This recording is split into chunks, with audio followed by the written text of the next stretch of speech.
Le prince grenouille. Alors, pour Jeanne qui l'aime bien, il était une fois une jeune princesse si belle que le soleil prenait plaisir à l'éclairer. Elle s'appelait Angeline et aimait s'amuser avec une petite balle en or. Elle la lançait très haut vers le ciel, puis la rattrapait au vol. Par une chaude journée d'été, Angeline s'assit au bord d'une source dans le bois. Elle jouait avec sa balle quand un papillon vint voleter autour d'elle. Distraite, la princesse laissa échapper la balle qui roula sur la mousse et plouf, disparut dans la source. Angeline plongea la main, puis le bras dans l'eau. Mais la source était si profonde qu'il était impossible d'en voir le fond. Elle se mit à pleurer. Soudain, elle entendit une petite voix. « Pourquoi pleures-tu, jolie princesse ?» Angeline regarda autour d'elle, mais elle ne vit personne. La petite voix reprit. « Pourquoi pleures-tu? Dis-le-moi. » La princesse aperçut alors une grenouille.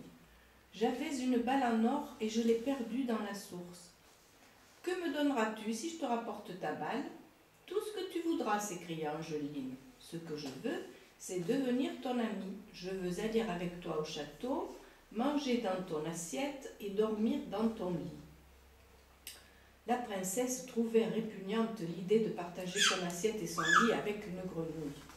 Mais elle pensa que les grenouilles vivaient dans l'eau, non dans les châteaux, et elle répondit « D'accord, si tu me ramènes ma balle, nous serons amis. Tu iras avec moi au château, tu mangeras dans mon assiette et dormiras dans mon lit. » La grenouille plongea et réapparut avec la balle.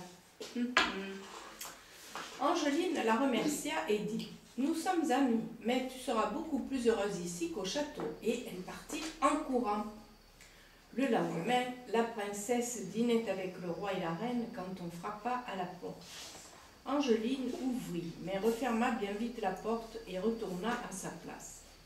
La reine vit que sa fille était toute pâle. Qui était-ce? Une affreuse sorcière? Un dragon? Angeline haussa les épaules. Ce n'était qu'une grenouille. Derrière la porte, on insistait. « Ouvre-moi, jolie princesse, as-tu oublié ta promesse ?» Le roi fronça les sourcils. « De quoi s'agit-il, ma fille ?» Angeline raconta ce qui s'était passé au bord de la source. « Va ouvrir la porte, dit le roi. Une princesse doit tenir ses promesses. » Angeline fit entrer la grenouille.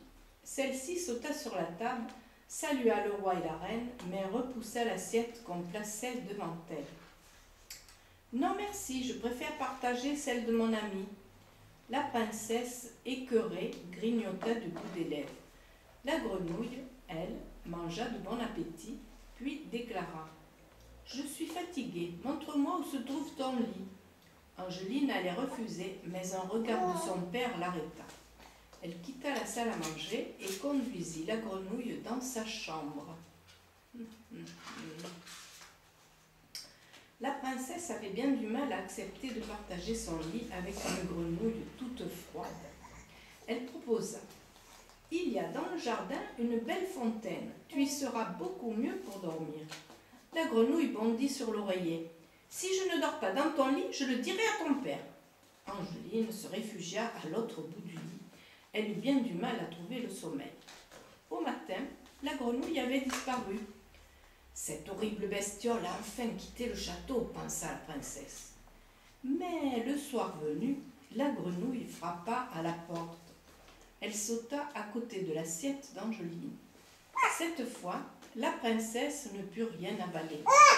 Au dessert, elle supplia son père. Pouvait-il ordonner à la grenouille de dormir à la fontaine? Il fut inflexible. « Une princesse doit tenir ses promesses. » Angeline ne s'endormit qu'à l'aube. Le matin suivant, la grenouille avait à nouveau disparu. Tout le jour, la princesse espéra en être enfin débarrassée. Quand on frappa à la porte à l'heure du dîner, elle se boucha les oreilles. Mais le roi lui-même fit entrer la grenouille. « Une princesse doit tenir ses promesses, » déclara-t-il en se rasseyant. Angeline décida de dormir sur une chaise à côté de son lit. Au bout de quelques heures, tout endolorie, elle se résigna à partager son lit avec la grenouille pour la 3e nuit. Ce matin-là, quand elle ouvrit les yeux, un prince la contemplait. Angeline sentit son cœur fondre. « Qui êtes-vous » parvint-elle à articuler. « Je suis la grenouille » répondit le prince. « Une méchante fée m'avait jeté un sort. Le seul moyen de rompre était qu'une princesse partage son lit avec moi 3 nuits de suite. Mais je n'imaginais pas que je tomberais amoureux. Veux-tu m'épouser, jolie princesse ? J'accepte, beau prince grenouille, sourit Angeline, et je promets de t'aimer toujours. Angeline et son prince eurent une vie heureuse. Vous le savez, une princesse tient ses promesses. Et toi, descends pas sous la table. Mais c'était mignon comme Mais le film n'est pas terminé, messieurs et mesdames. Maintenant, nous allons tourner